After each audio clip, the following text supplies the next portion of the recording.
Yon, dumating na ang in-order natin galing kay TikTok. Yan. So, mayroon na tayo na namang gamitin para sa ating pagte-training. Yon.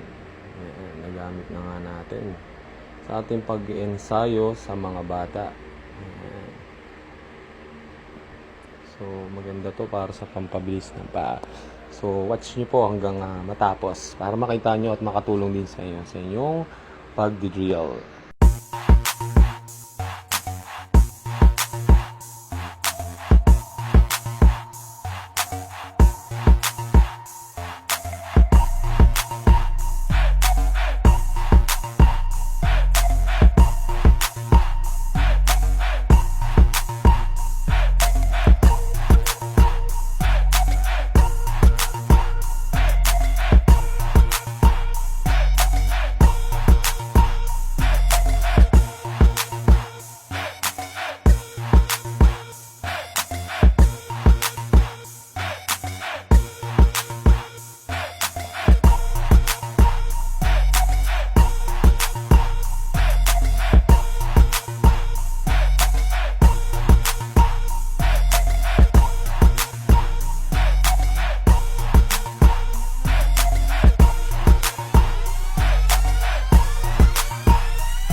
Ayun, pinakita ko naman sa mga bata ang isa pang drill.